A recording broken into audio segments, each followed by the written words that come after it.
personal कथा मु कही नथांती नीच स्तर को आसीगले मु कहूँ केबे कहू नथली 10 थर पाद धरिकी एमती पाद धरिकी स्वामी स्त्री कहले आपण जीवन सारा अनुगत रही मुझे तो मोर बाप जमीदार नुहे जी अनुगत रहा से देदेमी ये पार्टी विचार कर दले उसके सुषमा विशाल को न देकी आंकु दिंतु मुझे ना सुषमा विशाल को दिजाव कहले केंद्रीय नेता नहीं आपण काली बीजेडी टिकट पाइले बोले आज आसिले आपको देवा ना पार्टी आप 5 वर्ष काम करूँ देखिए आप दम देखी एबे से कहले मु भंड बाबा मोर कुआडे गोटे बड़ पक्का घर अच्छी मुझे झुंपड़ी रे रोची मोर कुआडे बहुत संपत्ति अच्छी दीदी मोर घोषित संपत्ति बाहर यदि टंका संपत्ति बाहर करदेव ताले मु तुम जोता चाटी मु कहूँ दीदी आपण सरकारी चाकरी करथिले कि चाकरी मु जाने कौ कॉलेज रे लेक्चरर थिले मु जानिनी आपण सेठू कहीं आछंती ता भी मु जाननी मु होची ओडिसा रा एकमात्र नेता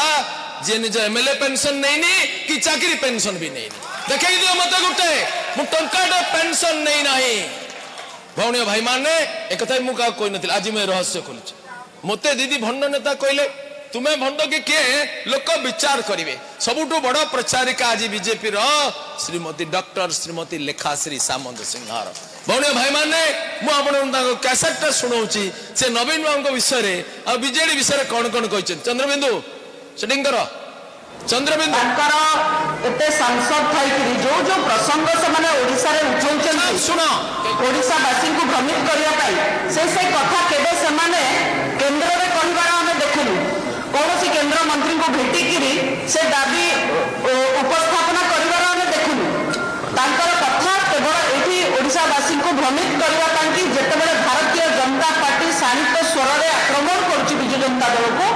सेतेबेले ओडिसावासी को भ्रमित करबा तांकी एमान से कथा कहत मोदी दउचंती चाउल मोदी दउचंती पायखाना मोदी दउचंती प्रधानमंत्री आवास रे घर याको जो बिजु जनता दल चोरी करछि कोठी बिजु पक्का घर लगेई करी बिजु प्रधानमंत्री आवास घर रे मोदी को चाउल रे कु पुरई करी बिजु जनता दल बैग रे याको ओडिसावासी ग्रहण करिबे नै याको चारिआडे प्रतिवाद होउची आगु को प्रतिवाद आहुरी तीव्रतर हबो प्रत्येक राशन दुकान रे हम पहुंचीबू प्रत्येक घरे पहुंचीबू जो घरे आपण मिछि मिछि के बिजु पक्का घर मारिचंदी हमें बारंबार कहिचू पैसा नाही लोक कोन पय लागिवो आ से लोगो रे आश्चर्य हेबे आपण देखि कि प्रधानमंत्री आवास छोट करी लिखुचंदी बिजु पक्का घर भीतर घर करी कि बिजु हमको मुह भी ता भीतर अंकन कराइछि देखंतु बिजु जनता दलर ये 2 नंबरी राजनीति ये चोरी रो राजनीति ये ठकामी रो राजनीति आज पदरे पड़ी सारिलाणी ओडिया जातिर स्वाभिमान क्षुर्ण होईची ओडिया जातिर परिचय संस्कृति परंपरा क्षुर्ण होईची एथि पई कि जे किछि अण ओडियांक हातरे शासन रहिछि मुख्यमंत्री ओडिया भाषा बुझंती नाही ओडिया कहंती नाही ओडिया ऐतिह्य कोन जानंती नाही तेणु ये आमर ऐतिह्य स्थान हो ऐतिह्य स्थली हो आमर संस्कृति हो आमर परंपरा खान पान कथा आचरण उच्चारण सबुर मान्यता ह्रास पाई जे ओडिशा जो भली भाव केवल राष्ट्रीय स्तर नुहे विश्व स्तर में परिचय पाइबा कथा जदि आज पाई पारी नाही यार सब दायित्व खोद ओडिया न बुझुतबा मुख्यमंत्री नवीन पट्टनायक मुंडरे पड़ुछि ओ स्थिति रे ओडिया माने जाइके गुजरात रे काम करचंती एठी चाकरी न पाई नियुक्ति न पाई कोनोसी नियुक्तिर सुजोग न पाई घर लोक छाडी सेठी जाइके स्त्री माने तांकर देह व्यापार करचंती देखंतु ए सरकार बिजु जनता दल सरकार महिला नय अपराधी को घंटा घोड़ौचंती अपराधी को सुरक्षा दउचंती 120 दिन हे गला आईन कहूची 90 दिन भीतर चार्जशीट होबा कथा किंतु एबे जानके भी गोविंद साहू नारे चार्जशीट छाड़ी दे भौणियो भाई माने रो भौणियो भाई माने मु बीजेडी विरुद्ध किछि कहबा दरकार कि मु 3 घंटा 5 घंटा भी कहि परि कहबा दरकार